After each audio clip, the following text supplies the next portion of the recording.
It is October 30th, 2024, and I am all the way up here in Portland, Maine, to see the marvelous Meredith McCarroll.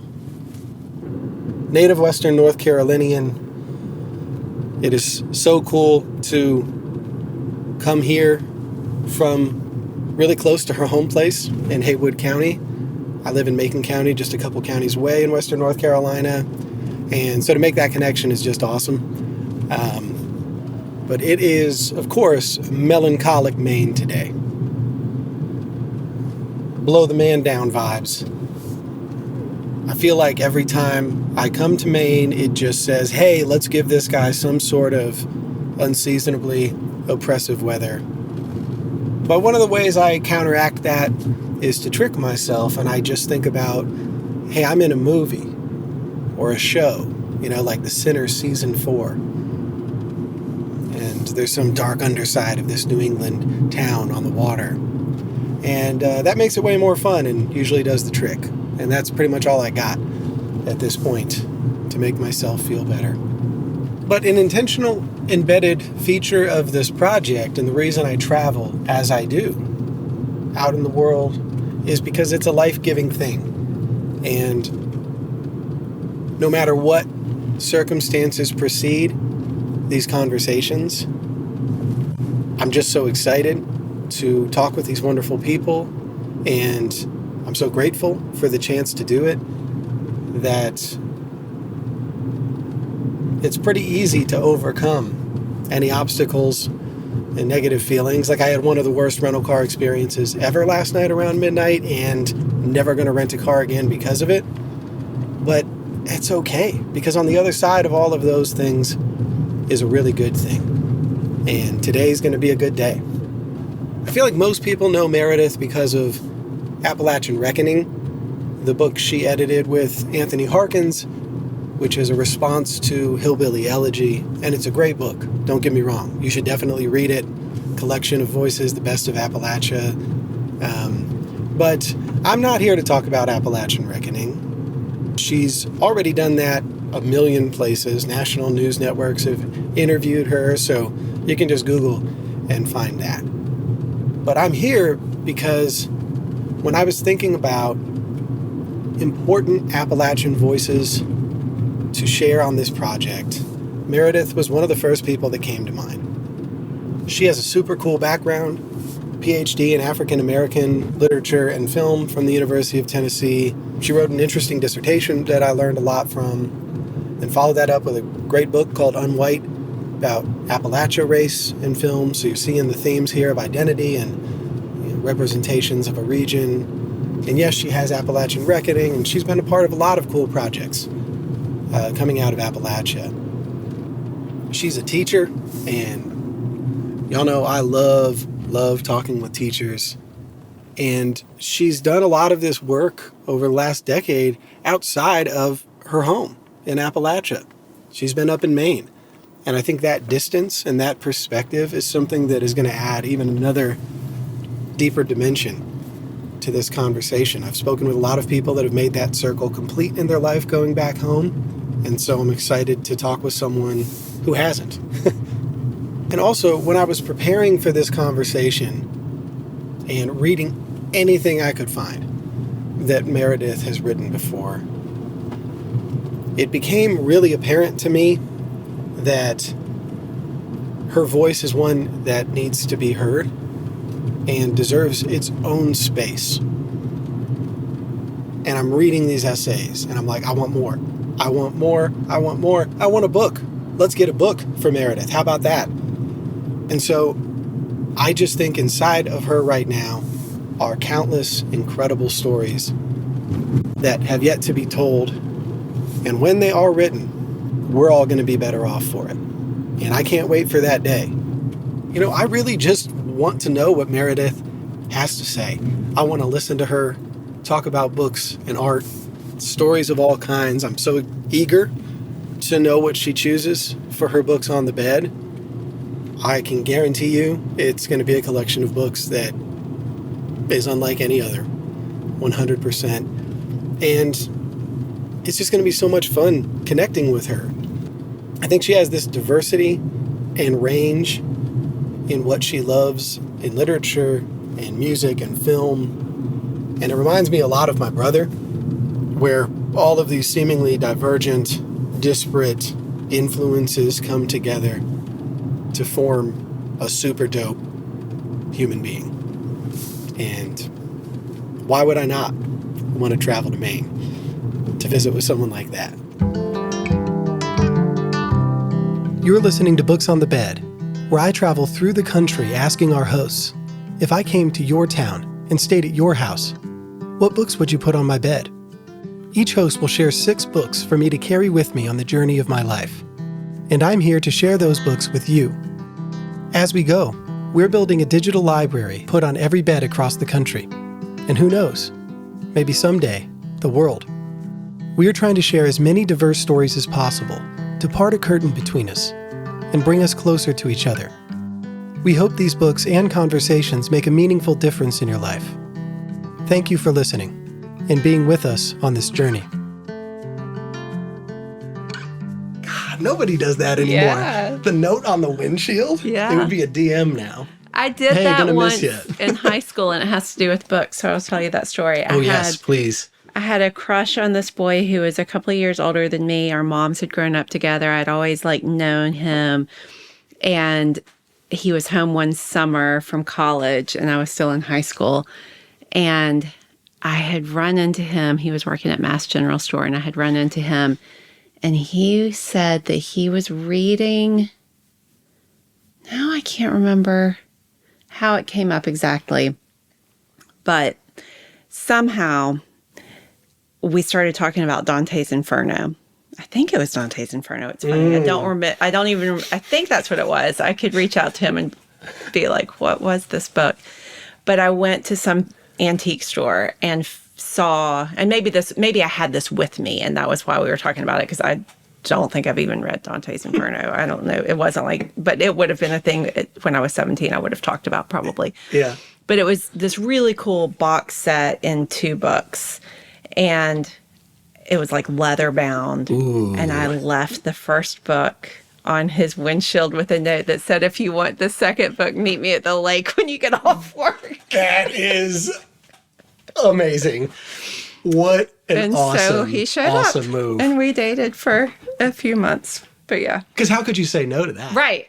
Because you not only do you want the book, You've but got it's to be curious about. You've got to, if a person does that, Yeah.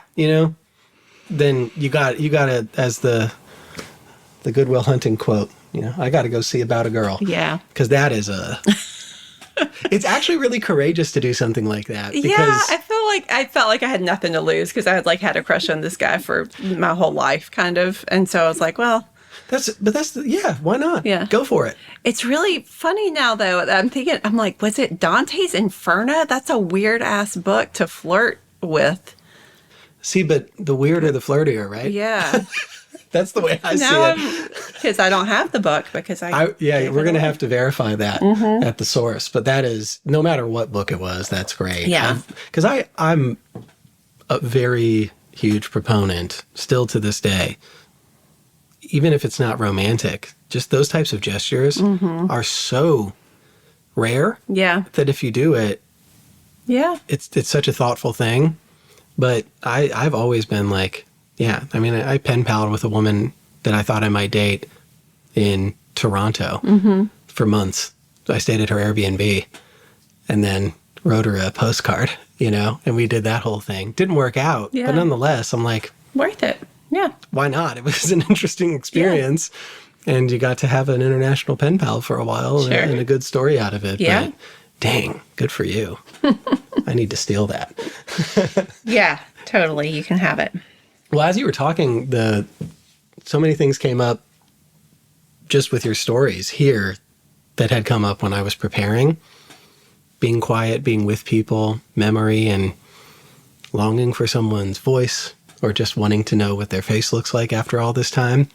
And it plays into my gifts as well, which I always give people when I come to see them. Nice. So, well, we'll start with the least personal one.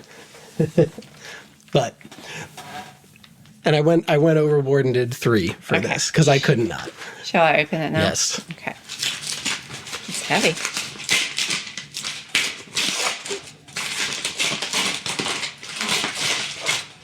Oh. Interesting. So Cinema Ann Arbor is also a shameless plug for my designer for Story Made because he designed this book. It's beautiful. But I feel like as a film person, you will really love this book. The pictures, the history, the stories. I feel like I know that name, but I can't think of how I do. Frank? Yeah. Maybe. Kind of a well-known guy around Ann Arbor. But yeah, as I was like, I don't want to just get you like a literary book. Yeah. This is very cool. And I was looking at this at my house and I was like, oh, yeah, duh. Yeah. Because it's out of region too. Yeah. I like to try to bring regions together through these gifts. Yeah. I think this is going to be fun. It's a good coffee table book. And I think, unbiased even, Nate is an incredible designer and it just looks really good. Yeah. It was a finalist for an Alice Award too. Cool. Last year. Yeah, thank you. That's beautiful. I'm excited about that. So that's the first. Okay. This one you might have read. Okay. But I still wanted to do it anyway because it just feels like as I was reading so many things that you wrote, you and this protagonist had a similar voice. I do have this one. Okay. But I have not read this. One thing I think about books is like the time that you read them in your life is so crucial. Mm-hmm. And I read this in college. And so I think this is a book that will be good to go back and reread. Well, it's funny because that actual copy was given to me with Delta Wedding. And those were the first 2 Welty books I ever read. And that was only a few years ago. I was in my 20s, and Welty is like one of my guiding lights in life. Yeah. And so Wesley, my friend, went to college at the University of Mississippi, and we met in Minnesota, and she knew I loved the South, and she couldn't believe I hadn't read Welty. So she gave me this and a copy of Delta Wedding. And so you'll see her like highlights and scribbles in there. That's awesome. But there was so much in there that just felt like, as I was reading, especially your essays. Yeah. Just I think I need a very big connection between the way you like memory, particularly, and the way that you reflect on your life in Western North Carolina and your mother and your friends and the land. It was just like I just kept thinking about so many moments and quotes from that book. So that's why. It's interesting. I took a few Southern Lit classes in college at Appalachian State, and I remember I'm looking over there because I feel like this is like the exact copy that I have in this book. But I felt like I didn't connect to Welty when I read her because it was such a different place. Yeah. And I feel like it was a different social class than I grew up in. But I think more than anything, it felt like Mississippi felt really far away from my experience in the mountains. Yeah. And you know how, like, the more that you have lived different places and traveled different places, you get that, well, you just get perspective. And so now I understand the ways that Mississippi is closer to North Carolina than Maine is. And I think what I'll see reading this again is also just that what Welty's, like, her perspective and her focus on I really feel family like and place. If you haven't read it in that long, I think you'll be surprised how much. It's been a long time. There will be. Is there a character named Laurel? Yeah, that's the protagonist. She goes back and her father's dying. Her mother has already passed, and it's so much about her. You know, her famous quote. You know, confluence of lives in memory, right, is most powerful. And but there are just so many things about Laurel that I'm like, I don't know why. Yeah. It's just, and I wasn't even thinking about The Optimist. Oh, yeah. The Optimist Daughter by Eudora Welty. I should say that is the book. But yeah, I wasn't even thinking about it. It was just the more I read about your stories, the more I felt like whatever it was, what was going on in your mind is a lot of what happens in the story. Yeah. And it was really, beautiful. I mean, I loved reading your essays. Thank you. Your books are great too. But there's something about those short essays that contain Yeah. so much of a person's inner world. And it was really a treat to go back and read all of those. But Yeah. Well, I'm excited to return to this. Well, the last one's not a book. Okay. It's a dog. But it does relate to one of the stories that you wrote that I found fascinating. Three Rivers. I can tell that's what it's going to be. Oh my gosh. Thank you. That is amazing. I could not get over the fact that Three Rivers cornmeal mix first was a thing. Like, I didn't realize how culturally significant it was, and that there was a Facebook group about it. That Facebook group is the best thing on the internet. Like, because it was all the best things I think about Appalachia and the family and cooking and how much that connects people, but also you still go into just how food can bring people together that otherwise would have conflict on a place like Facebook. Yeah, absolutely. And I'd never heard of Three Rivers before. Didn't know about its demise. When did it close down? Oh, it's back. Yeah, but you mean the demise? Original demise. Right. 2003, I think. And then years later, it comes back. And all of you who had used it, and I mean, you were pretty anti all the other. Yeah, not as good. Cornmeal mixes. Yeah. And so this had to be one of the best moments ever. It really was kind of wild because it was, as I wrote in this essay for Bitter Southerner, which I did not come up with the amazing name. Josina Guess, who was at the Bitter Southerner, gave it the name Shall We Gather at Three Rivers. But I was at Ingalls in Waynesville, home for a really sad Thanksgiving. My mom had died in May, and I was like, I want to be back in the mountains. And my first Thanksgiving was here. And that was the one I write about in that essay, that I was here and I was hosting my in-laws. And I should not have done that because I was just like so sad. And I was trying to like make other people comfortable. And really, I just needed to like curl up and be sad. But then sometime after that, I was in Waynesville and I saw it on the shelf, and it really was like this beacon from far away. I recognized the bag. I was like, and I stood there and looked at it in shock. And Jeff walked up and I had tears in my eyes, and he was like, what? And Jeff is my husband. Yeah. But this lady walked by fishing her buggy, and she never even slowed down, and she said something like, you don't want to get to crying in the Ingalls. I just kept walking like, pull it together, girl. I was like, okay. That is so great. Wouldn't expect anything less. No, exactly what my granny would have said. Like, all right, then get you some Three Rivers. Like, get over it and make some cornbread. Yeah, like, stop being so dramatic. Yeah, but it really was, it was very surprising. So it was a great moment. And I am very grateful for this because I just realized that even though I was down in North Carolina, I usually keep some, and Thanksgiving is coming, and that's the time that I make the most cornbread to make my cornbread.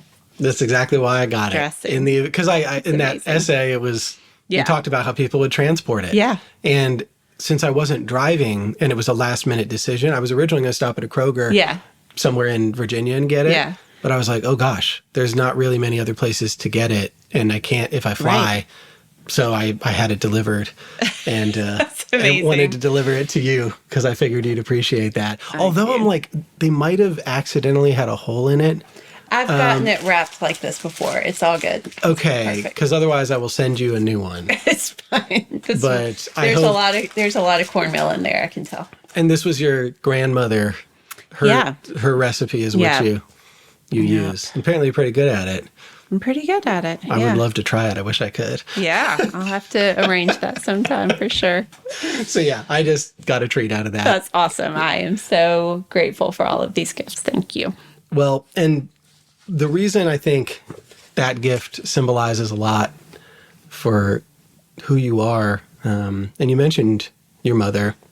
I loved reading about your relationship with your mother and your reflections on her life. I mean, it was very emotional. Yeah. Like almost everything you wrote was just like piercing to the heart. And I hope we can talk about that because there's not really much I love doing more than talking about people's relationships with their mothers in this project. Yeah. And it was so special. But there was one part in particular that I want to highlight, and I don't always remember the names of the essays. That's okay.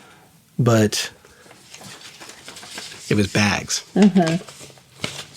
And it was where you said, so you had gone and your mother had passed away and her handbag was still at your house. And at the end you said, how many times had my hands reached into her bags and come away with just what was needed? Grabbing a mint as she dropped me off at school, the keys as I ran out the door, chapstick and tissues and Advil. Simply and silently, my needs met for over 40 years. Yeah. That one got me.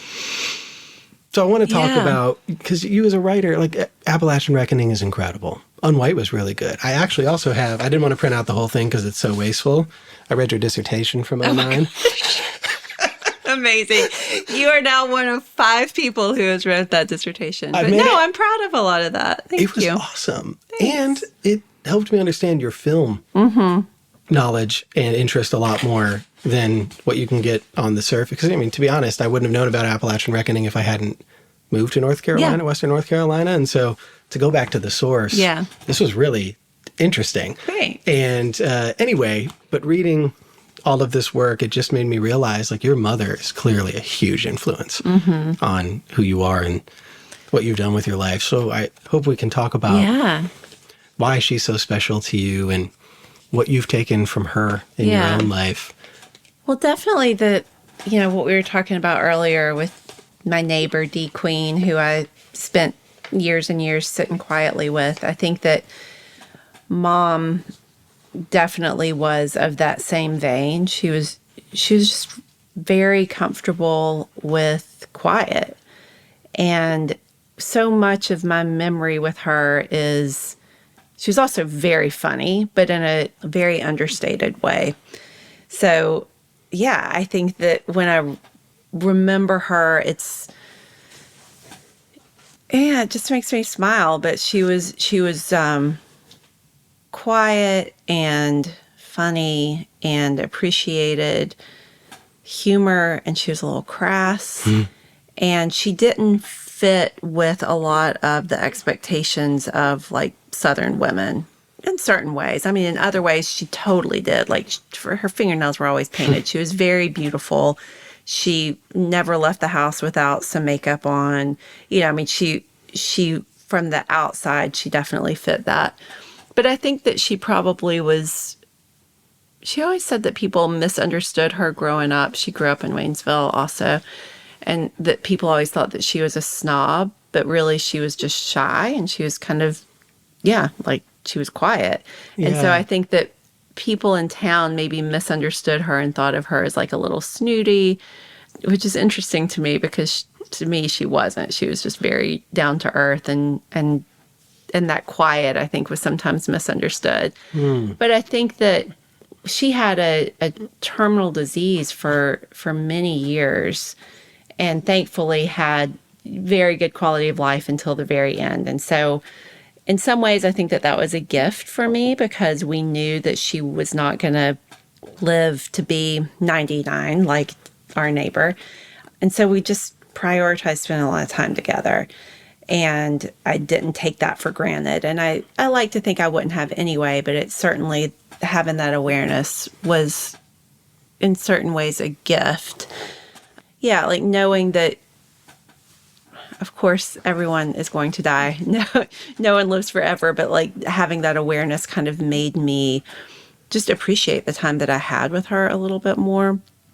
So even though I knew that she was, that she had this terminal illness, it's still her death, as predictable as it was. And she was here in Maine with us in hospice care for the last few months of her life. So it was not a surprise. But what was surprising was how just absolutely gutted I was for so long. And I knew that in so many ways it was very irrational. Like, everyone knows that their mom's going to die.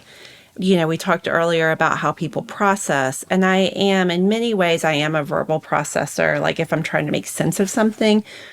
But I think that if it hadn't been for writing, I don't know how I would have made it through that time. So the tenderness and the details that make their way into those essays are really about me trying to just make concrete these things that I was afraid would dissipate. And that comes up constantly. I mean, in the Rolodex essay, especially, the fleeting nature of memory. Yeah. And how crushing it is to realize you're forgetting a voice and a face. And that seems impossible. Right. With someone you've known for so long. Yeah. But the act of writing to keep somebody alive has always been fascinating to me, because I haven't had a lot of loss in my immediate family. So I've been lucky in that way. Right. But then reading all these other accounts, it's like, man, I don't know if I'm ready to lose that. Like, I don't know how I will handle, oh my God, what do they look like? What do their hands look like? You write about that. And because it's the intimacy of that relationship, you think you'll never forget. Yeah. Because you said, at night lately, I Rolodex through times together to grab a moment and pin it down. I want to reconstruct every meaningless conversation. Will I ever talk to anyone about nothing again? Yeah. And if I work every night, can you be reconstructed or pulled apart images and one-sided memories? You're a patchwork doll that I hold to me too tight until your stitching comes apart. Your stuffing falls out. And each time I restuff and patch, you're less you, a picture of a picture of a picture. Instead, I mine for solid moments that I can pull from all of those moments that were nothing and everything. Solid moments I can hold and pick up to be with you. And it seems like writing was your main way to do this. Oh, yeah. To pin those memories down before you forgot. Because they were, I didn't write them down exactly, but all of those memories in the Rolodex were not anything that anyone else would care about. No, it was normal, mundane. Yeah. And so I'm curious if you're still writing to process your mother, or if you've, thought of different ways to. It's definitely different, and I'm grateful it's different. And I know that, what I'm saying is not groundbreaking news, that grief changes tone or pitch or however you want to think about it. It was so white hot for me at the beginning that I couldn't not look at it. It was pretty all encompassing.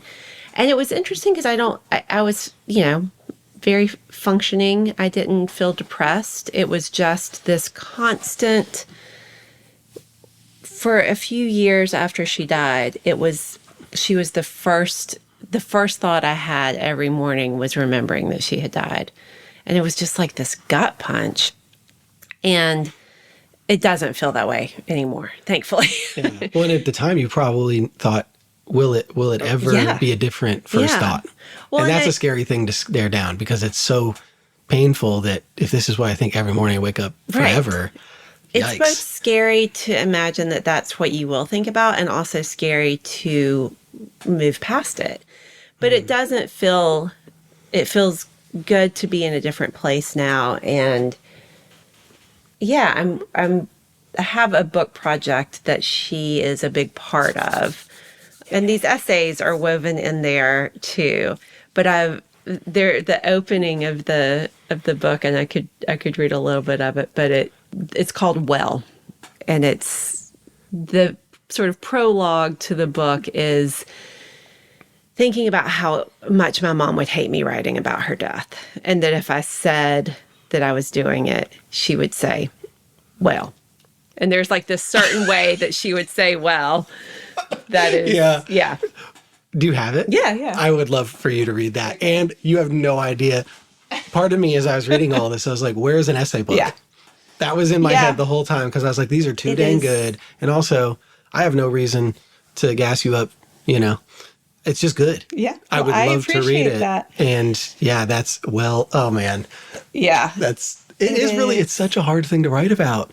Actually, this is really strange. The last 3 interviews I've done, Christian Gentry in Louisville, her book of collected stories was Mama Said. Really? And it was about addiction and her relationship with her mother. And she talked about the struggles of writing about her mother. who's still alive. And then Jessie wrote one of the best essays ever written in general that happened to be about her mother. And her mother said the same thing. It's like, well, you can write it if no one reads it. Oh. And Jessie was like, well, that's kind of the opposite of the point. Yeah. Yeah.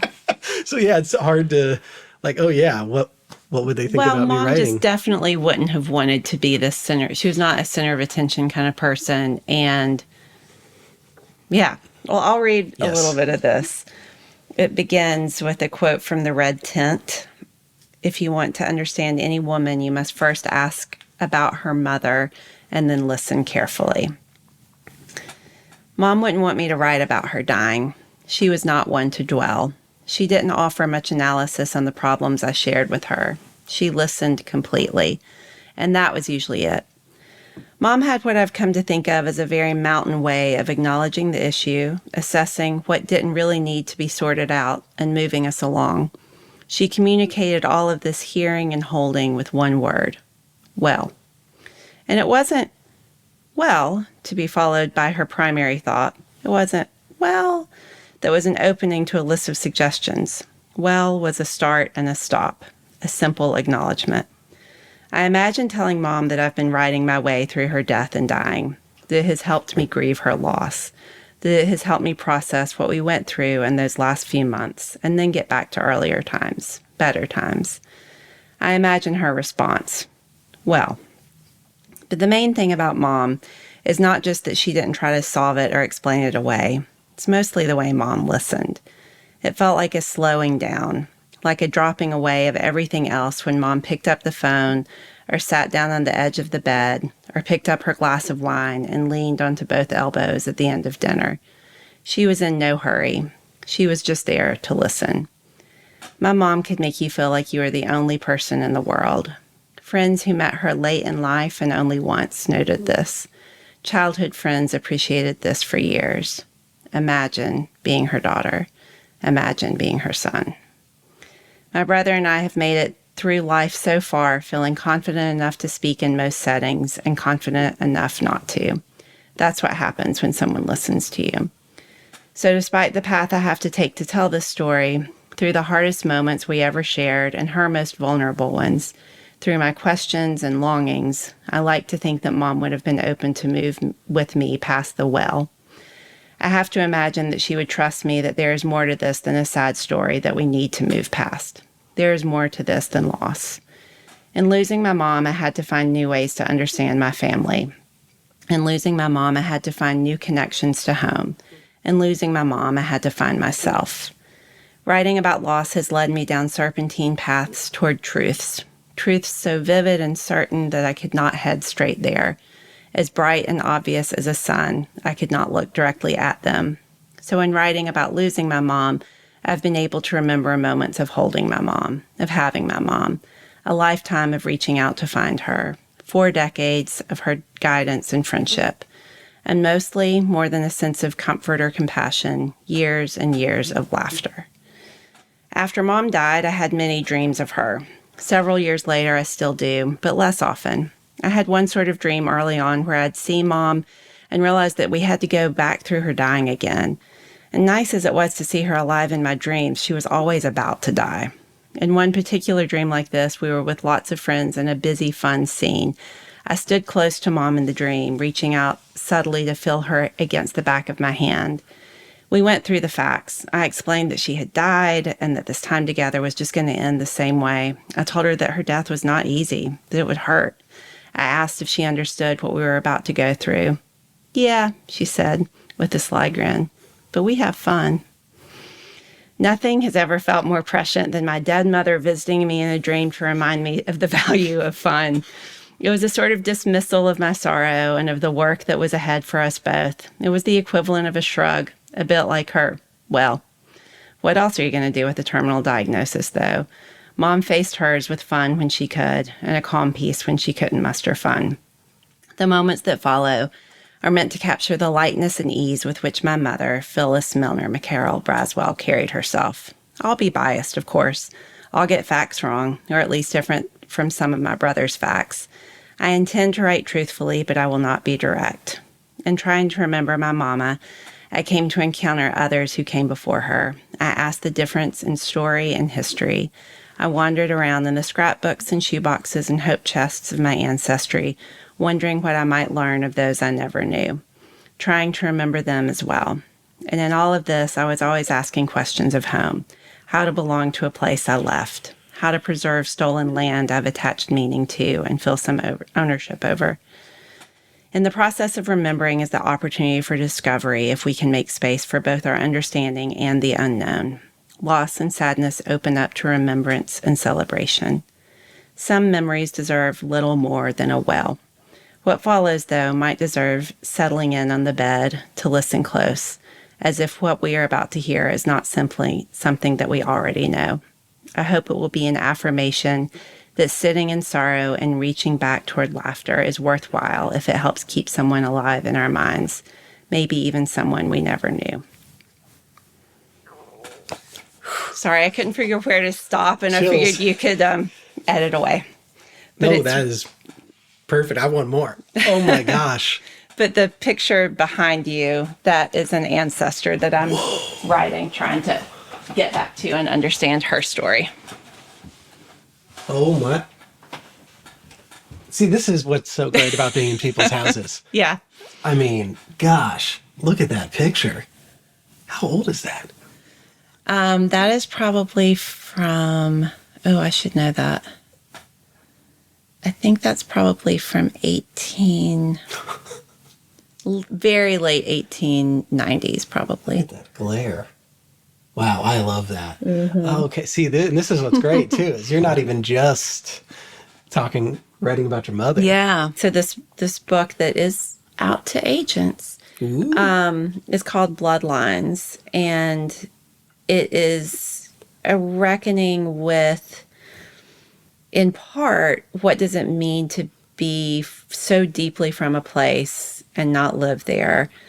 And specifically, and I was like, I know I'm like really, really from there, but I had never done the ancestry work to see. And I now, well, for better or worse, I have an ancestor on what is called the intruder list that the Cherokee kept.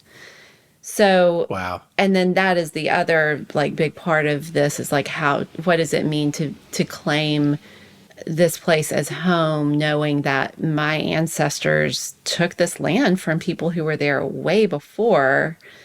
And then the twist is that ancestor whose picture hangs behind you, I never knew her name, but I always heard her as my granny's great-grandmother who had been abandoned on the Trail of Tears and raised by a white family. Wow. So I go to seek out that story and determine whether it's true or not. And so in that, I'm trying to think about what does it mean to try to understand your ancestry and how do you remember anyone? So that's what I'm alluding to at the end of that preface. How can I ever understand this person? But then also, how do we keep a sense of who my mom was? Like, how do we keep that for 4 generations down the road so that people know what she was like? Yeah, got to make their lives count. Mm-hmm. And I'm really excited about it. You have no idea. Like, this is possibly, I was so tired and like so stressed last night, but this is the stuff that just completely changes because I'm like, oh my God, this book's coming down the line. Yeah. Seriously, it's such a great idea. And I think it's so important because the way you write about your mother, even, and I can imagine even more in the book about her and family, and so many people will relate to this. Yeah. And not just in Appalachia.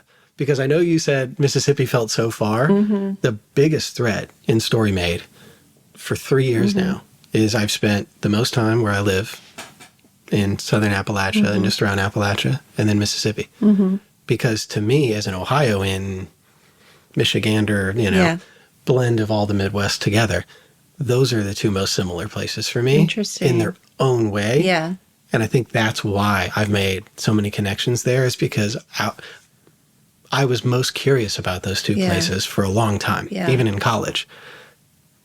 And they're also the 2 places that I've just had the most kindred spirits show up. Well, I mean, I do think that there is a commonality. I mean, they are like the 2 most maligned places in the country.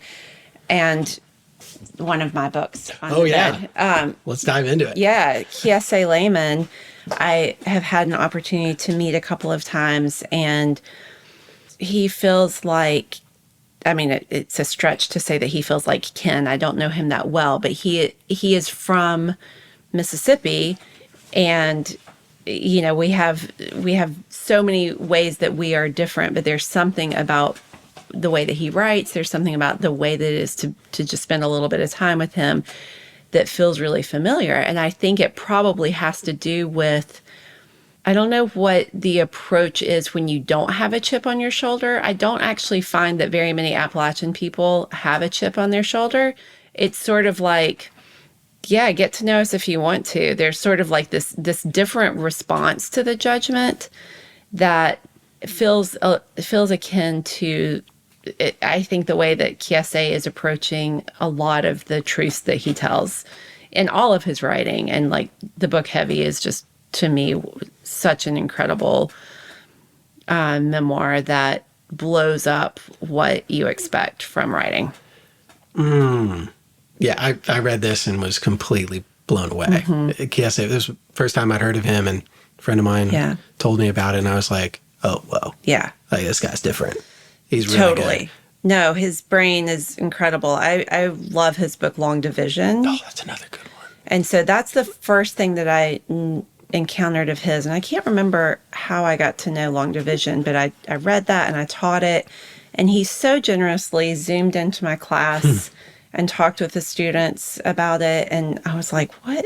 I guess I met him. We were both at the book festival in Oxford, maybe in 2019 or so. And yeah, I just like introduced myself to him, and he spent a couple hours chatting with me, and it was, wow, so generous. And I'm not someone who's like, I don't have a longing to hang out with famous people. Yeah. I know some people do. Yeah. But I have a longing to hang out with people whose brains work differently than mine. And I'm just like, I just want to crawl inside of this dude's head. Yeah. And thankful, like, that's how I felt when I read Long Division. I thought Long Division was completely brilliant and so surprising. And then we all do get to crawl into his brain a little bit with this memoir. And it just feels like, I think for me, it's a model of, like, you can't go too far. Like, he says things and goes places that most people just would back away from. It never feels voyeuristic. It just always feels like he says this because it's true. He says this because it needs to be said. He's not saying it to get a rise out of anyone. And that's probably the most common theme in the books that I picked out to talk about, or at least half of them. But I think that one thing that he does is he just refuses. I don't know that he's refusing to back away. It feels more like it doesn't even occur to him that there's a different way to talk about things. Yeah. I don't think he could write any other way. Yeah. Otherwise, he would just self-destruct. That would pain someone like Kiese to try to sugarcoat anything or dance around anything. Yeah. I'm curious if this memoir is helping you as you're writing your own stories now, or as you were writing the book. Yeah. Yeah, for sure. I mean, I read tons of memoir, and I always get something out of anything that I read. But it's rare that I read a book that I think I want to write like that. Yeah. And what's cool about this is that, as he describes himself, he's a big black boy from Mississippi, I think is like the language that he uses often to describe himself. We are very, very different. And this is not a book I can write. And so there's something about the gap between his story and my story, and his way of speaking and my way of speaking, that allows this book to feel to me so inspiring, because there's no way that anything I write will be imitative of him, but I want to write my version of this kind of writing. What a great gift. Yeah, absolutely. To read, because it's true. There are very few things. I would put The Crane Wife by C.J. Hauser on that list of how I would want, if I ever did write something, I would want to write it like that. Right. But it's because you're not going to mimic anything. Yeah. You are actually so just captured by how you can't imitate it. Yeah. But you can be honest in your own way, in your own stories, and that's an empowering thing. Right. To see a version of that in the world and to read it and get close to a story that's so different. I think that's what I love about the Appalachian-Mississippi connection. Yeah. Yeah, I've talked with Black folks from Appalachia, and sure, that's part of it, but truly, but the mountains and the flatland and just how different those stories are going to be. Yet, at the core of it, at the heart of everything, there are so many things that Mississippians and Appalachian folks have been through, the stereotypes, the lack of knowledge about the history and exploitation of these places. I mean, even as recently as Jackson not having any water to drink and how ignored that was nationally. In the same way we ignore things in Appalachia, people just generally don't care. As you said up here in Maine, it took one of the worst floods ever in the whole country for people to start saying like, oh yeah, let's think about Asheville and that whole part of the country. So that gets me really excited. And I'm glad you brought this up because in some ways it justifies here just that connection because people don't see Appalachia and Mississippi having that connection. And I do. Right. Completely. Well, you just isn't Welty from Mississippi? Yeah. Well, another thing that I love about this book, Heavy, is when I was in Mississippi at that festival, he was in conversation with someone whose name I'm going to forget right now, but it was a wild setup. It was in the courthouse.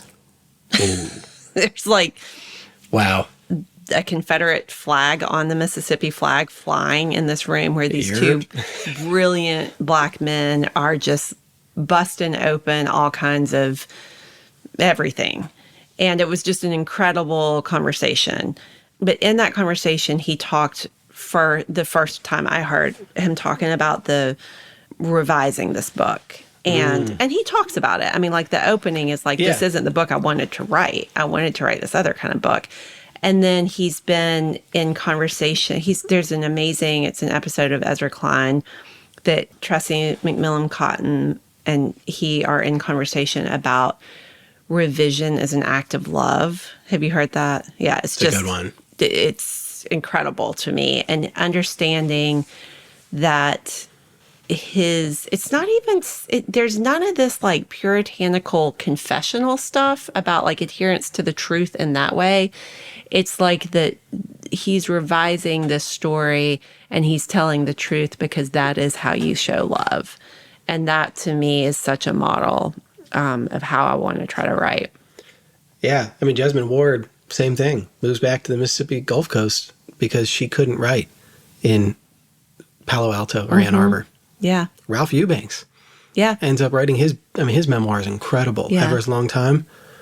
And he found out about his family's history being on the Mississippi Commission list, being spied on. Dad was a state agricultural agent. Mother was a teacher. They lived way out in the country in Mount Olive, kind of away from, he said it was kind of like a protection from the violence and heat of the civil rights era in Mississippi, but you couldn't even escape that the government's going to spy on you. But he went back to Mississippi, found all this in the archives, and that brought him closer to home. So there's just like, but the revision's a big part of his book. And I do also appreciate there are things in certain books, and very few of them, that I actually remember as a rhetorical device.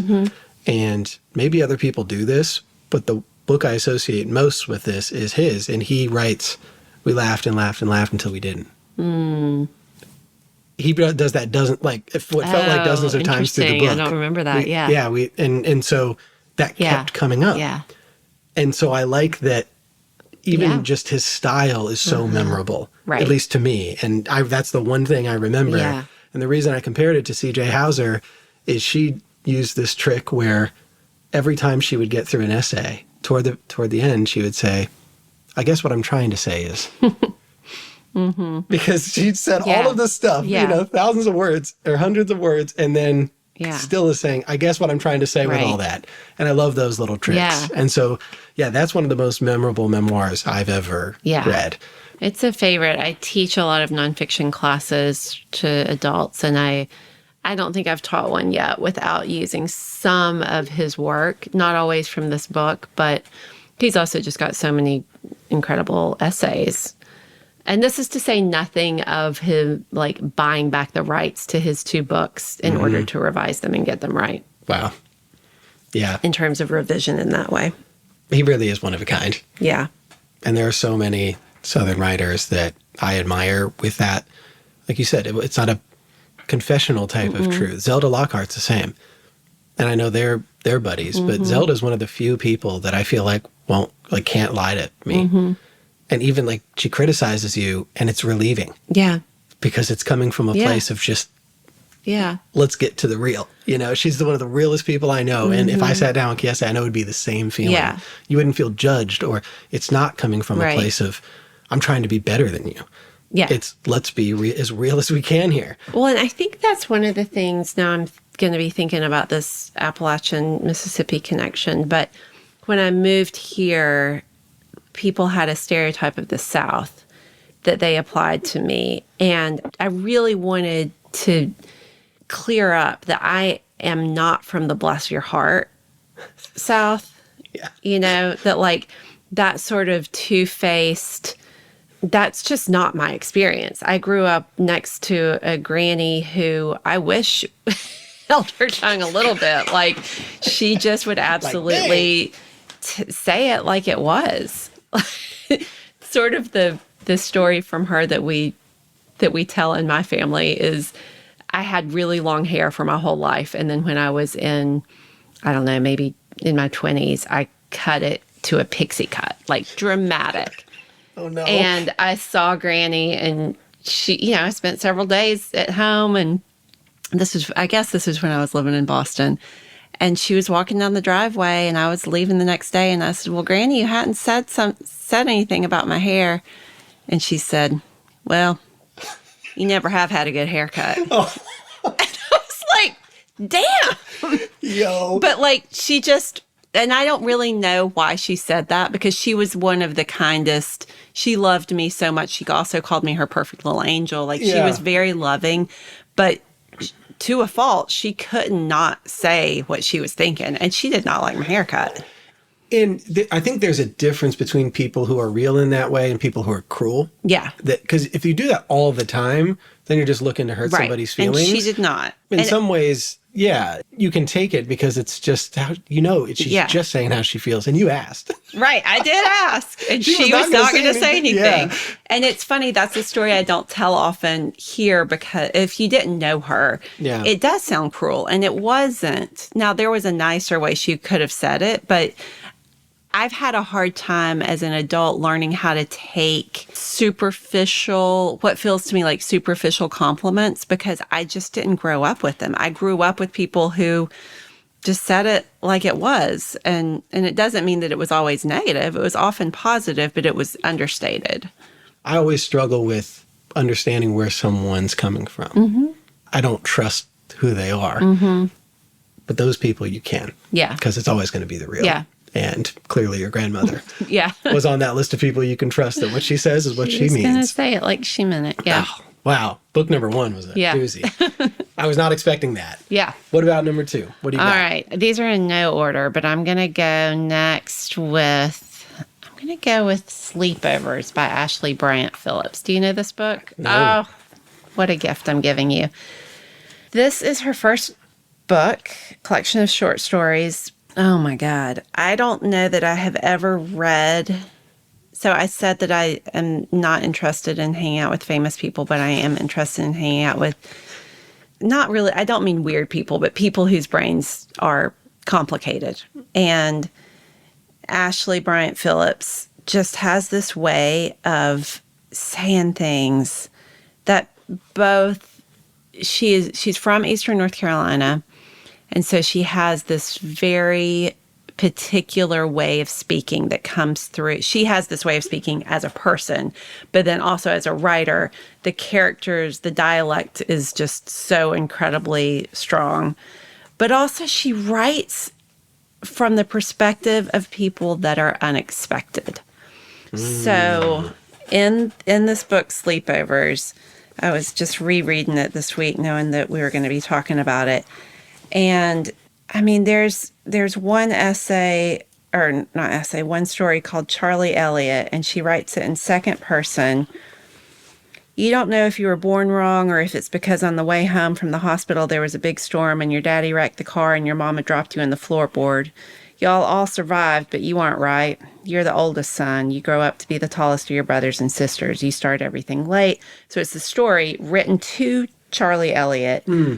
The story of him eventually becoming a door-to-door salesman, meeting somebody, marrying this person. And I mean, just the way that she writes everything in the story is like so direct. I don't want to give it away exactly.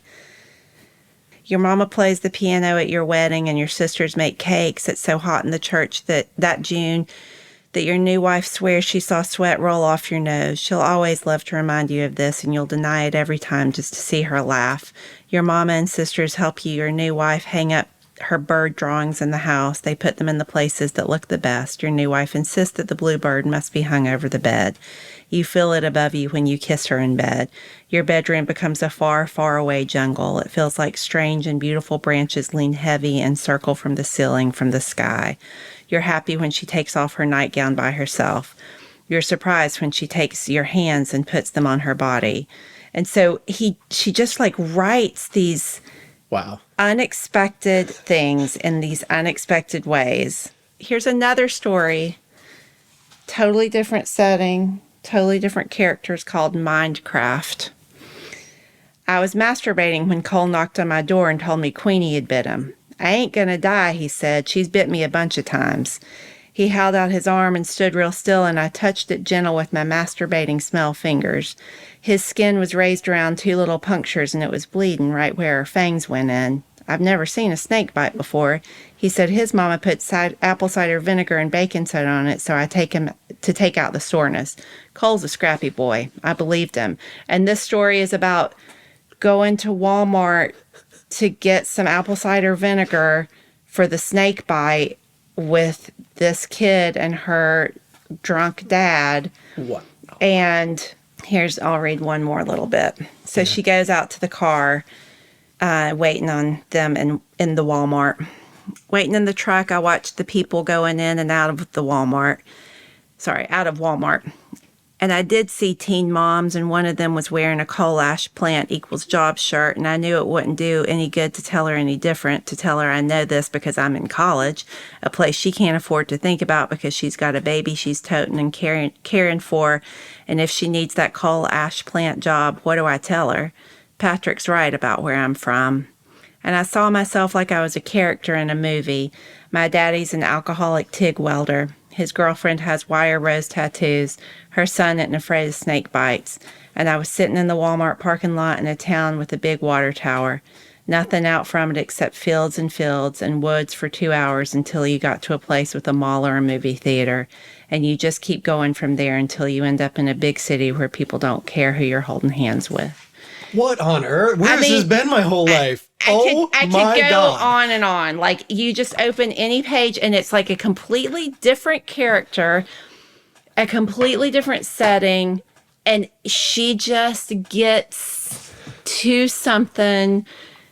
She's also like not afraid to just name things and go into places that you would normally figure out how to avoid.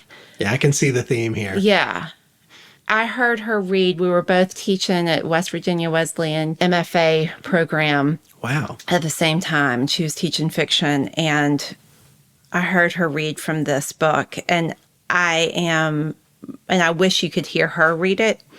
That would change me to hear her read that. You know? Yes. I can already tell. I need to. You do. She is a genius. It is incredible. This is her first book, and I hope it will not be her last. I'm so glad you brought this, because now I have something that I will immediately read when I get home. Yeah. Because this is the stuff. I mean, you had me at the first paragraph you read.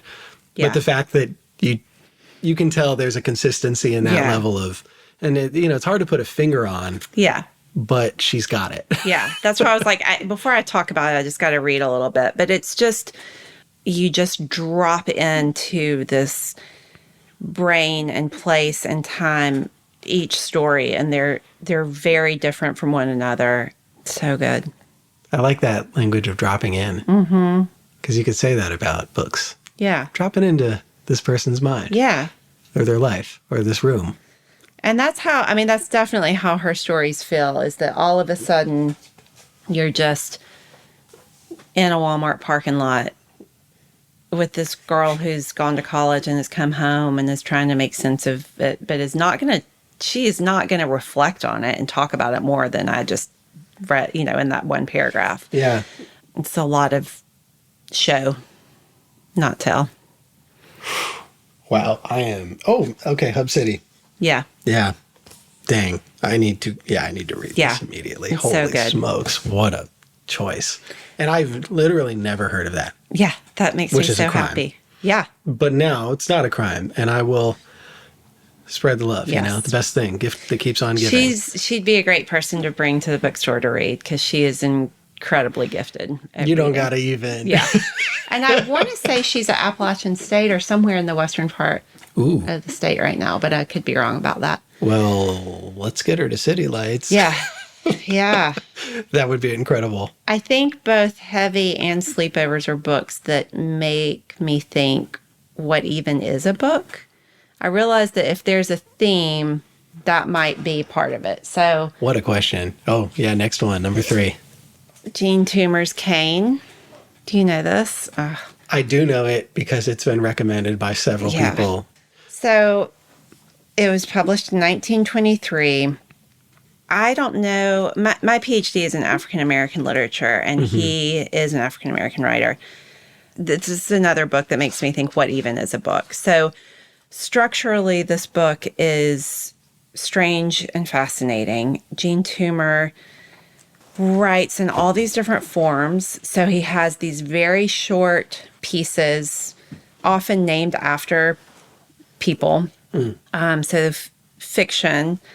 One of the most famous pieces is called Blood Burning Moon, and it is the story of a lynching, an interaction between a white man and a black man and a white woman. So those pieces, you're like, okay, I know what fiction looks like. Those are some stories. But then he mixes in all of these songs. So traditional songs like show up even in the stories. Wow. And then there will just be these poems. And then there will be, it's just in terms of the structure, it is a very strange structure. You can't see this on a podcast, but it's in 4 sections, and each section is broken up by like a quarter of a circle in a different orientation, that by the end I'm you sold. get this full circle. But it's the sort of book that, another really just powerful story from this piece is called Box Seat. Oh, here, I'll read. I can't read that because it has lots of the N-word. Let's see if I can find a part. Because it's so direct. It's a lot of dialogue. I'll just read the first sentence. Houses are shy girls whose eyes shine reticently upon the dusk body of the street. Come on now. Yeah. And it is worth reading. I just don't feel comfortable reading it because I hear you. It has a lot of, he's using the N-word in this really powerful way in the book. Here's from a poem called Harvest Song. I am a reaper whose muscles set at sundown. All my oats are cradled, but I am too chilled and too fatigued to bind them, and I hunger. I crack a grain between my teeth. I do not taste it. I have been in the fields all day. My throat is dry. I hunger. My eyes are caked with dust of oat fields at harvest time. I am a blind man who stares across the hills, seeking the stacked fields of other harvesters. And it would be good to see them, crooked, split, and iron-ringed handles of the scythes. It would be good to see them, dust-caked and blind. I hunger. Dusk is a strange, feared sheath their blades are dulled in. He's clearly a poet, and oh my gosh, even the fiction is poetic, but he's really giving voice to what he saw. He traveled into the South, if I'm remembering this correctly. He traveled to the South and wrote about what he saw. And as a Black man in the 1920s, he was shocked by what he saw in the South. And so he has this sort of, I want to say it was like, yeah, I don't think that he was Southern. It's sort of like an insider-outsider perspective. What you got? So he was born in D.C., did a stint as a school principal at a Black school. That's right. In Sparta, Georgia. Yes, which that's is rural. Right. Yes. That is rural. And so, yeah, then there was a sociologist that called it the most astonishing, brilliant beginning of any Black writer of his generation, beginning of his career, took up Quakerism and died in Doylestown, Pennsylvania. Okay. That's the type of complication I like. Yeah. But yes, Yeah. so went to So that's rural right. That's Georgia, what I was and remembering. that's where So they he came wasn't from Georgia, but when he was there, he wrote about what he saw. And part of what I love, and as a student of African American literature, is Black writers who find ways to just unapologetically celebrate Black beauty or joy. And it doesn't have to be Black, but it is. And so I think that there, are times that is not what is most productive. And what's interesting is I think that Toomer's writing in a time that like raising awareness would have been the most important thing. And he's both raising awareness, but there's also such joy that I know isn't mine as a white reader, but I love seeing it. Yeah. If that makes sense. Oh, totally. This is so interesting. So one of my first interviews, she's on season 1, Ramika Bingham-Risher, incredible poet in Norfolk, Virginia. Like, oh my gosh. Yeah. Learning about her on a random Zoom call because I was there for a different author, that's the best type of accident. And she blew me away because her most recent book is called Room Swept Home. And it intertwines poems between her grandmother and her great-great-grandmother, who were both in Richmond, Virginia at the same time for different reasons, but didn't know it. And her great-great-grandmother was one of the most commonly cited slave interviews. They're freed slave interviews. The WPA ones, yeah. So, but her whole thing was that these women are more than their suffering. Yeah. And we had a good conversation about one of her mentors who told her any good time or any time is a good time to write love stories. Because this was during the pandemic and she was struggling with, do I write something that's socially conscious, for lack of a better term? And I think musicians struggle with this too. Do you have to rap is because that's what I like listening to the most, and I find this conflict. Do you have to rap about the things that are stoking political awareness, or can you just write something that's fun, or write a love song? And so for her, that book and so many poems and stories that she wrote coming out of that pandemic, she felt freed by someone she admired telling her, because it was in an interview for a different book that she wrote, which was 10 interviews, I think, with her favorite poets that inspired her. Yeah. And it was all Black poets. Yeah. And she got to visit with them and interview. Amazing. And so anyway, that's what came out of it. Any time is a good time to write a love story. Well, and I mean, part of to tie it back to that, the preface of my book and where my mom visits me in a dream, this has become a thing that we say in my family now. And it's like my mom really said this. I have to remind myself, no, that was just my dream. But it was so something she would have said, right? That she's like, well, we have fun. And it's true. I think that my mom, she did her best to have fun, even when she knew she was dying. And it's like, well, yeah, that's going to suck, but we'll have fun. To be able to find that it's not, no one person can decide that for another person, but when it presents itself, that joy, even if it's a complicated, twisted sort of joy is really beautiful. And there's a lot of that in Kane. Yeah, I love people who play with form. Oh my gosh. And just it's such a weird book. Care Yeah. if it makes sense. Yeah. That's not the point. And I think too many people fear the reaction to what if I do something that isn't in lockstep with the traditional novel structure or traditional poetry structure. And that's what I love about Ramika's book. I mean, it goes all over the place in the kind of poems that she writes. And I'm just like, give me some of this. Because how can you capture two separate lives and try to join them without kind of making a mess of it? Right. You know, and going all over the place. It makes me think about, I don't know if you know Praise Song for the Kitchen Ghosts. Yeah. I mean, that's an attempt to remember.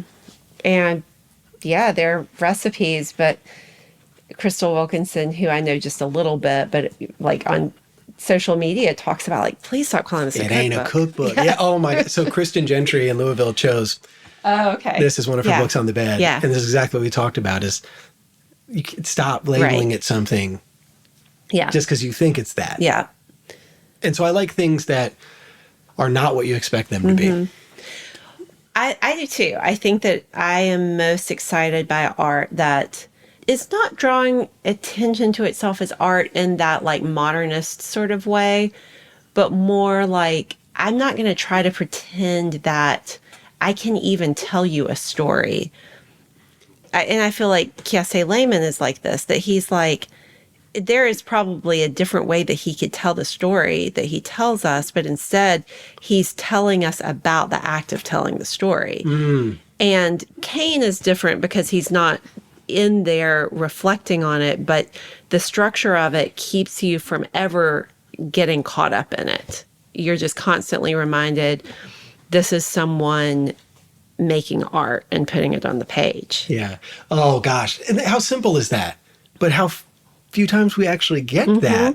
It's too conscious of what it's doing. Yeah. But something that's just art put on a page is going to feel exactly like that. So there's almost, it's interrupting itself, reminding you that that's what it is. And even though there's one album that came out of Seattle, 2011, that most people, when they hear it, especially because of the previous albums by the Blue Scholars, they were incredible. Very socially conscious, you know, immigrants into Seattle, and they had really good perspective on what was happening to the city in the early aughts. But they made these really classic albums. Everybody loved them. And the last album they ever dropped, and you could tell it was the last album because it gave zero fucks about what does this mean. And so it was connected in the sense, it was called Cinemetropolis. And so the intro is reflecting on, I mean, you could, I traced it to Baudrillard and the idea of the simulacrum and just what is real and what's not. So the whole thesis to me is, you know, if it spins on a reel, it's got to be real because real in real life is just a version of film. And I actually thought about getting you that vinyl.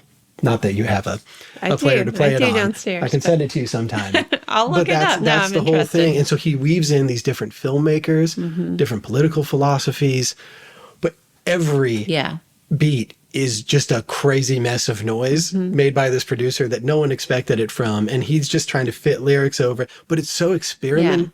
Well, maybe it's not even that experimental. It's just what they wanted to make. And they put it all together. And so there's a defined thesis. But what I love is it just goes all over the place and brings you into a new song every time.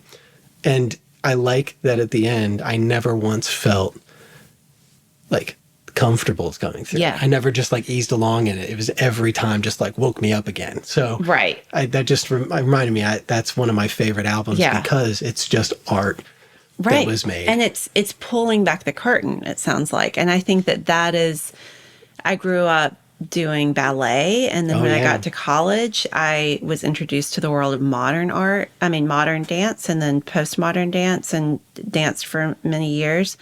And the whole world of modern and postmodern dance is just about like, ballet was trying to make it look like they were floating across. We are taking off the tutus. There's no toe shoes. We're not pretending. We're not trying to fool you. We have weight, and we have gravity, and watch us move and use our weight. And that, to me, I think modern dance is a huge influence in how I want to write. That it's like not trying to, I don't like very many books or forms of art that allow me to escape. Like, I don't want to watch, movies that totally captivate me where I'm not aware that I'm watching a movie. Like medium cool, I'm pointing to. I've been eyeing that. This. I've never seen it. So it's a film that draws from the Democratic National Convention was in Chicago in 1968, and there were all of these memorable war protests.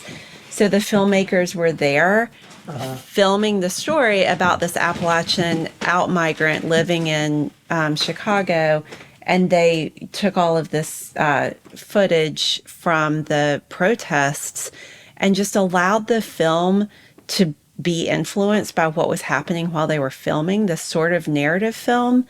And so it's not a narrative film. It's not a documentary film. It's neither. It's both. It's weird. It's everything and it's nothing. And you just can't forget, like, there are interviews with, I don't know, that you can't forget that you're watching something that people made.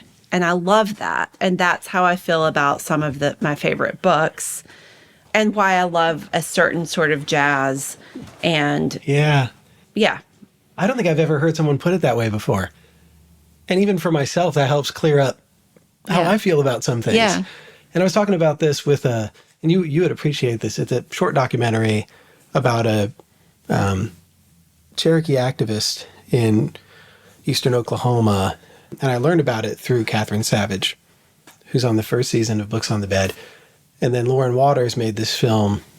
She's much younger, in her late 20s, about Rebecca, who was featured in Catherine's book because they connected on the grief of growing up in a contaminated, poisonous place where the land is legitimately toxic and then your body is a site of contamination. Yeah. But anyway, she made this film. And then I found out about a film she had a smaller role on behind the scenes, but Fancy Dance. And it has, why am I blanking on her name? My God, Lily Gladstone. Okay. Yes. So Lily Gladstone is in this huge film, right? Killers of the Flower Moon. Yeah. Everybody knows about it.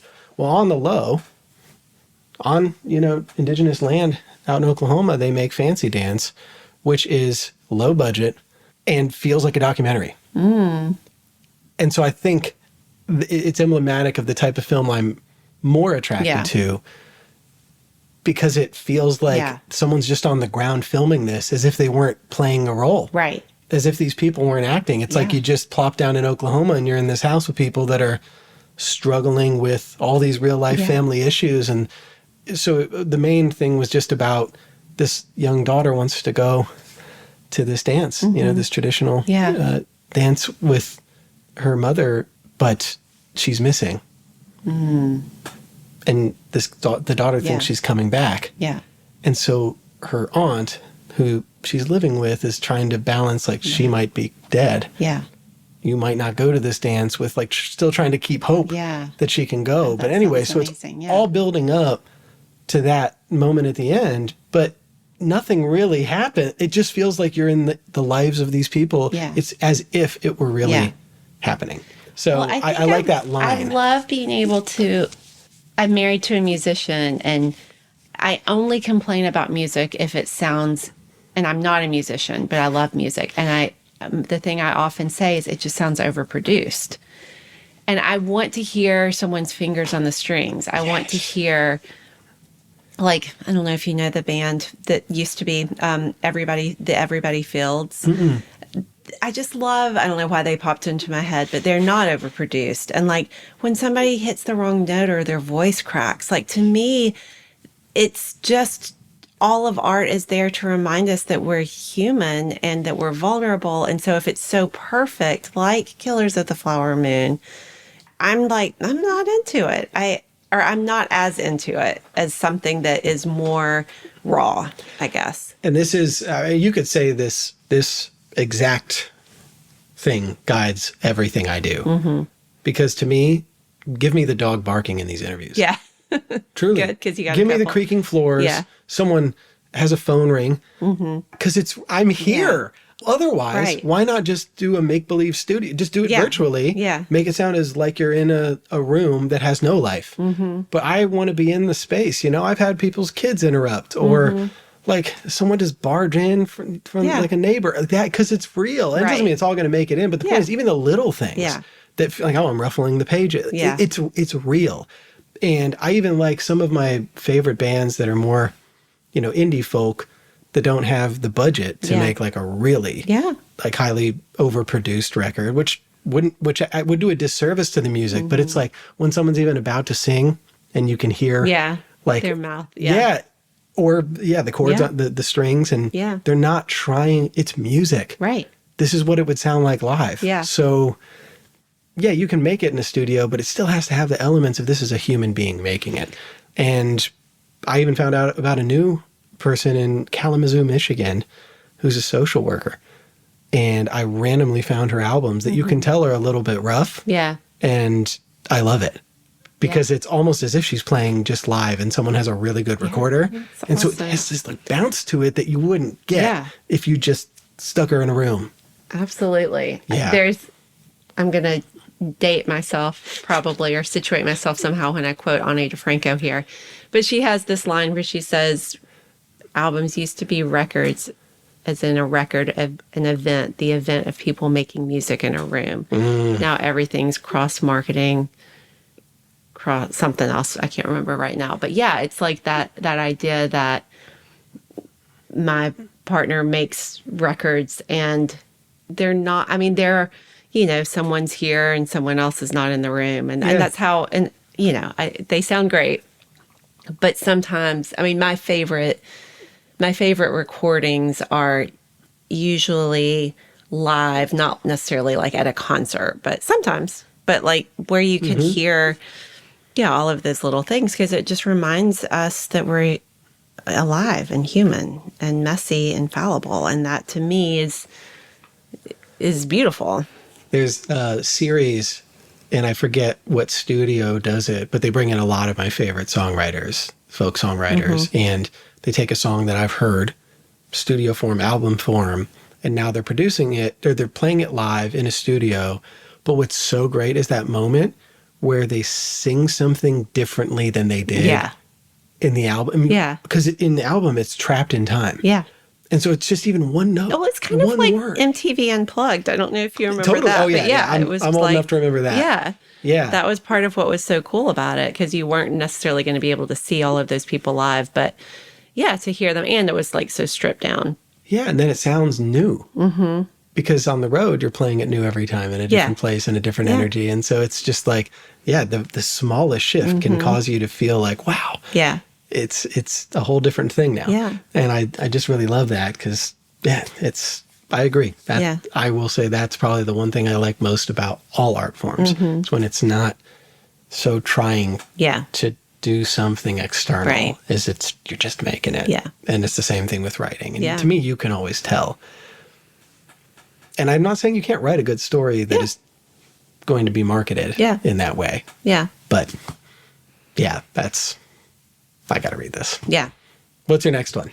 Okay, I'm going to go next with Trampoline by Robert Gipe, sticking with my What Even is a Book, because this book for me was surprising. I read this before I was lucky enough to get to know Robert, and even without spending any time with him, there is a generosity and a humor and I want to say wisdom, but that's not quite what I mean. A groundedness that comes through in his writing, that when you meet him, there is just absolutely, he is an extension of his books, but funnier, if that's possible. He read it, said he lights. Yeah, and that's that right. was so great because he's just a joy to hear read and to hear talk, and he's very thoughtful. He is. I love listening to his perspectives. Yeah. But the way he says, this shows you why I love Ashley Bryant Phillips too. Just the way that this first page, Mamaw stared through the gray gold wood smoke curling from a pile of burning brush in the front yard. I set a glass of chocolate milk at her elbow and sat down next to her on the porch glider. That's where they're going to strip, she says, nodding at the crest of Blue Bear Mountain. They'll start mining on the Drop Creek side, but they'll be on this side before you graduate. She sipped her chocolate milk. You watch. Mama linked her lean arm through mine and told me about growing up on Blue Bear Mountain. Her story smelled of sassafras and rang with gunfire, and the sound of her voice was warm as railroad gravel in the summer sun, but the stories flitted through my mind and never lit. I was 15. And that opening just sets up these characters. So you meet some key people, and you know that this is going to be a book, at least in part, about fighting this mine. Mm-hmm. And, you know, on one level, what's so notable about Geip's books is that they are illustrated in this way that is, I was trying to explain, because he was recently up here at the Maine Writers Festival. Oh, awesome. Yeah. And he was talking about illustrated books, and I was trying to explain that they're not, I wouldn't call them graphic novels, but I said it's like, you know, those illustrated books you read of, like, to me it was Little House on the Prairie that always had drawings, but if you took the drawings out, they were fine. The drawings were, they repeated something that you read, and that's not the case with these. If you took the illustrations out here, you would miss that's plot. A good point. But there's an irreverence to his illustrations. God, there's also, I just want a t-shirt of, like, every friggin' one of them. That would be a really good idea. I mean, they're so good. So this book, which is the first in a series of 3 books, is where Dawn Jewel starts, and she's 15, and the trilogy follows her and then moves beyond her in the same family. But Trampoline is a book that I love to teach when I teach Southern literature in Maine, because it blows up everything that people think that they know. They aren't ready for Robert Geip up here. No.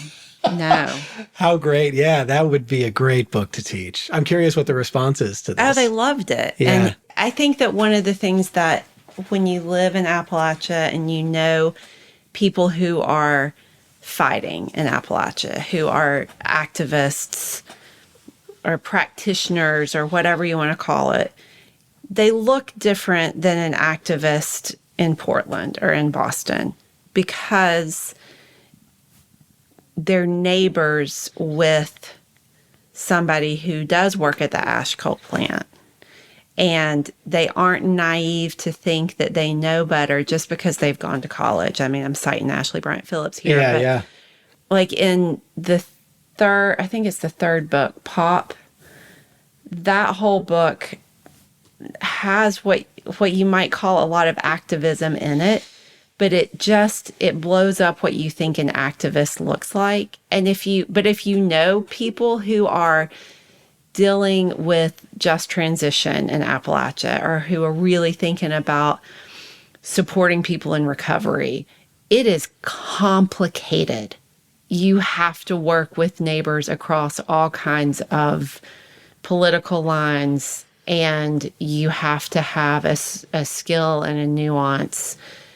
And that shows up in this book, in his books, but it's reflective of what I see in places, especially like Eastern Kentucky or West Virginia, more than what I know from Western North Carolina. Though I will say, when I was back in Western North Carolina after the flood, I spent a day with someone I grew up with who had started a food pantry 20 years ago in Haywood County.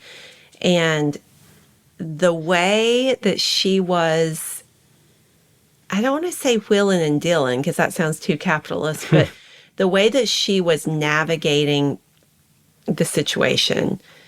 At one point, somebody from a church came in with a huge trailer full, and it was mostly clothes. And people at that point didn't have room for clothes. They didn't have need for clothes. And so this friend of mine said, whoa, what do you have there? And he said, well, we've got diapers. And she was like, I'll take your diapers. And he was like, and we've got clothes. And she was like, we don't have room for clothes. And finally he said, we don't either. So he was from a church up the road and they had gotten all these donations. And he said, we don't either. And she went and talked real quiet with him. And when she came back, I was like, well, what just happened? And she said, I told him I'd take the clothes if he came back with that trailer load full of canned goods. Wow. And I was like, that's a mountain right there. That is, yeah. And it is a form of activism, but it looks different than you would think. And so I feel like Robert Geip's books bring together in a really surprising way these characters that you wouldn't expect to be together, but also within one character, all of the complications that just are true. Yep.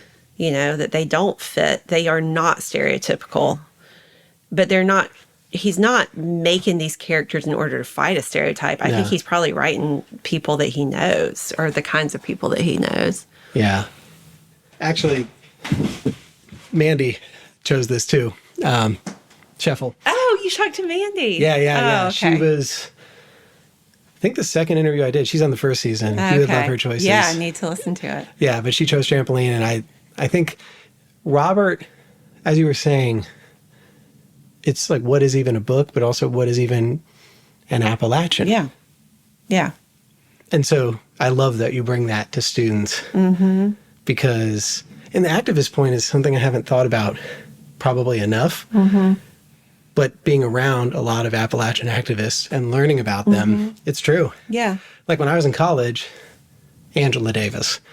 Yeah. Or, you know, like there's just certain predominant images, and we don't really learn a lot about any Appalachian activists, and certainly not the ones that are going to completely change your perspective of who can be an activist. And it's even like, when you think of coal miners, you think of like bloodshed and, you know, the men getting in there and the violence. Yeah. But really, there were so many strong women that were such a part of even those. And so it's who writes about them. Right. And because you don't think of activism, that's not the picture that comes to mind. Yeah. And so I think it's important to bring those stories because it does look so... And I love that story about your friend because it's exactly... Oh, yeah. It's such a good point to illustrate what you need to do. It's a way that, you know, if you hired an executive director who had all kinds of experience in hunger management or whatever, they would not know how to talk to the guy from the Baptist church and understand all of the power dynamics going on there and what it meant that, you know, this was, I mean, it was just layers and layers. It makes me think about, I read on Sunday last weekend at, it was called the Concert for the Climate. And it was mostly musical acts here in Portland, but the keynote was a woman who had started a kelp farm here in Maine, and it's called like Atlantic Coast Farm, maybe, something like that. Brianna, I don't know her last name, but her first name is Brianna. But she talked about the Casco Bay right here and off of the coast of Portland is the temperature of that water is rising faster than 98% of the water anywhere in the world. And it's shocking. I didn't know that. And I don't know the reasons for that, but she talked about the fact that the people, she was like, do you want to know who's doing more to fight that than anyone else? And the answer is lobstermen, because she, rather than going to them and saying, you have to vote a certain way, or you have to believe this, you have to put this in place, she says to them, I know that you love your family. How will you feed your family in 10 years when the lobster are further north? Because right now we have Massachusetts lobster because it's too warm there. Wow. And so the lobster will keep moving north as the water's warm, as they search for cooler water. And so her approach to making connections and getting things done, so part of what she's done is get these lobstermen to drop lines and grow kelp. I mean, they don't grow it. They drop lines, kelp grows, they harvest it, and it's like carbon neutral food source. But also she's building connections and getting people to talk to one another across political lines. So that was really inspiring. That so badly. There are so few people that are smart in an In that information way, Yeah. that can be smart in that way. Mm-hmm. And if we don't bridge that gap, Yeah. I don't give a shit if you went to Harvard. Yeah. If you don't know how can't- to talk to D. Queen Because if or you- whoever, Because yeah. how smart can you really be if you alienate the very people that could have the biggest Yeah. impact in a positive Yeah. way? Yeah. Not really smart. You might know a lot, but if you can't, and this is the whole thing of activism, and that what I really appreciate about living in Macon County and spending a lot of time around people who truly care about the environment. Yeah. It's everyday things, and they know what it takes Yeah. because they know the land and they know who they need on their side. Yeah. And it's not a perfect Yeah. situation. It's not like, oh yeah, that's just going to work. Right. But if you're not thinking about the fact that these lobstermen are the ones that can have the most direct impact, speeches don't really do it. No. So that's so inspiring. Yeah. Well, and there's stories like that lots of places. There's a similar story in Montana. They couldn't get politicians to agree on building a wildlife bridge across the interstate to let the wildlife pass, right? So Yeah. and now I can't remember the details, but it was something like all of these politicians were approaching it in the wrong way and landowners were blocking it. And then the approach was just like, it was some little, I can't remember what the solution was, but it had everything to do with respect, right? And with listening. And that should be so obvious, but I think that, and I'll use this to segue into my next book, because I think that another thing that I get really inspired by, but also just excited about, are these like when unlikely characters come together, whether it's in real life. Like, this is one reason that I love the Appalachian Studies Association conference, is that you can't walk down the hall because there's somebody playing a fiddle or flatfoot, and then you walk in the room and it's like somebody whose book is on my shelf that has a PhD from wherever, and they're all just in the same space because they love Appalachia. Yep. And so anytime that you get like a weird group of people together, it's my favorite. And so my next book is The Heart is a Lonely Hunter by Carson McCullers. I love this book. So my first few books asked what even is a book. This is the answer. That is so great. This is the book. a book. Yeah. Well, it's just, I have taught this so many times, and this is a book that you can draw on a chalkboard and understand exactly what Carson McCullers was doing. And yet it's not the order and the structure that makes it so beautiful, but I think that that's part of it. I think part of what makes a ginkgo tree so beautiful is the spiral leaves that are so perfect and organized. And I think that there is something, and there is this kind of spiral nature to this book, that at the core you have, no, I can't remember people's names. I'll look and I'll get them in my Welcome head. to the club. Yep.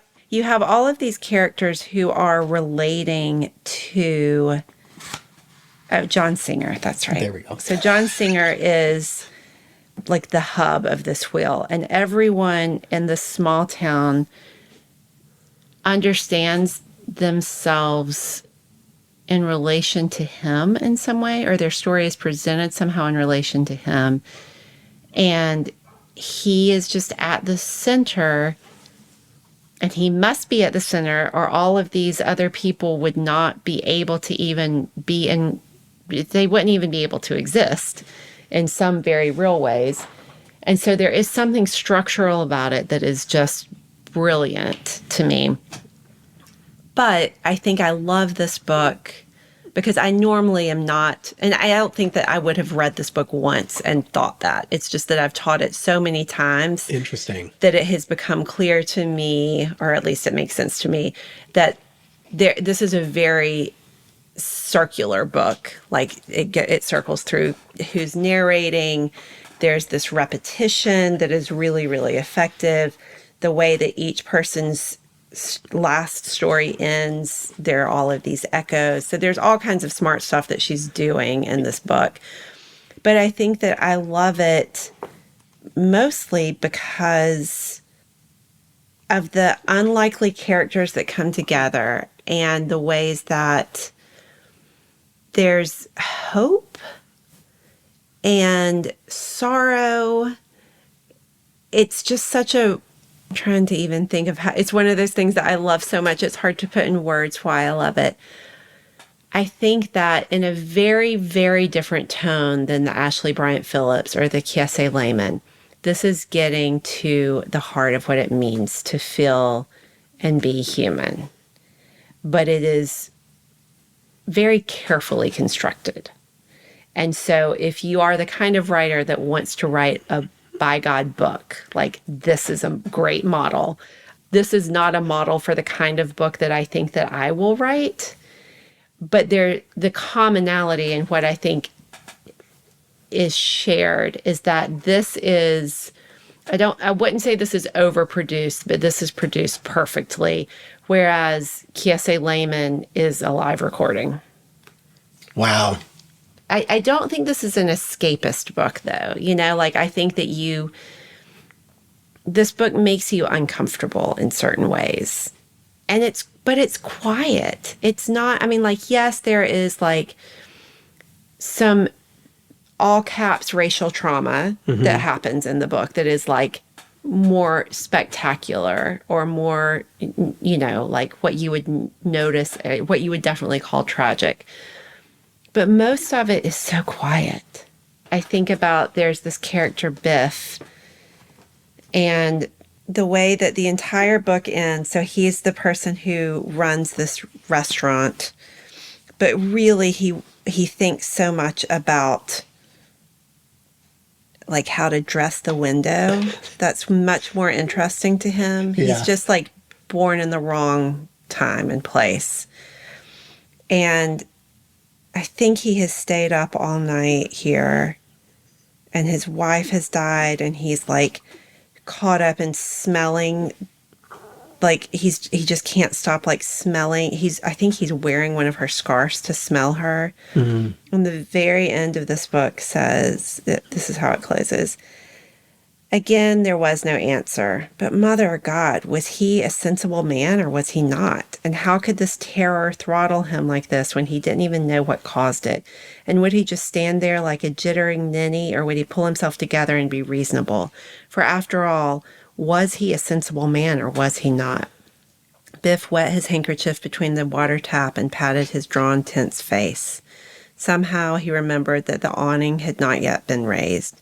As he went to the door, his walk gained steadiness, and when at last he was inside again, he composed himself soberly to await the morning sun. I mean, masterclass. It's so good. Yeah. Oh, gosh. Do you ever think about the first time you read an ending that was just, like, I revisit a lot of, because I want that feeling. Yeah. I mean, there are certain books where it's just but you can't get it back. No, and that's what's great about it. Yeah. It's both frustrating and wonderful because you did get to experience it. And that's one of them. I'm glad you brought that up. Yeah, it's an incredible ending. Oh my gosh. Yeah, that's such a good one. I think I'm going to change my final book on the bed. Yeah? Yeah, and talk about the Laramie Project. Okay. Do you know this play? So I have a signed copy from Moises Kaufman, which makes me happy because he came to Clemson when I was there. They did a really lovely production of the Laramie Project, and I had my class read this book. And what my interest in the book is really about who gets to tell what stories and what constitutes truth. And so the Laramie Project is based on, there's this theater group called something, the Tectonic Theater Project. Part of what they do, I think generally, but they definitely did in the Laramie Project, this is after Matthew Shepard was brutally murdered in Laramie, Wyoming, because he was a gay man. This theater group goes and interviews people, and it's in the time before the sentencing of the people who murdered him and after Matthew Shepard's death. But Matthew Shepard was in the hospital for a few days before he died. And I think that very quickly this group decided we want to go to Laramie and understand what is happening there. And so they did over 200 interviews. And so this is not a book or a play about Matthew Shepard. It is, of course, but it's as much about how does anyone ever figure out how to tell any story. And that to me is just so important to always be asking. And so I think that, like, going back to my current book project where I'm thinking about how can I write about this ancestor I didn't know? How can I even write about my mom, who I did know really well? How can I write about a place that was a stolen place and the stolen land? Like, how can I claim that as home? All of those questions, I'm just always driven by multiplicitous voices. To me, that's the only way that you can get anywhere close to a truth, is by having multiple truths. And now that I think about it, almost all of these books, because that is part of, even in The Heart is a Lonely Hunter, which is the most traditional book I have, there is no main character. There are all of these different people, and one person's experience complicates another person's experience, even if they aren't interacting. And it's not about like he said, she said. It's just like, no, if you take a snapshot of a place, it just depends on your perspective and angle. All of these things are true, but they're told from different perspectives, and therefore the truths are different. And so even in the Laramie Project, which could be a really romanticized, sentimental story, instead we get a lot of different perspectives that I think are it's like one of the best ways to honor anyone's life. But also to ask questions about what does art do?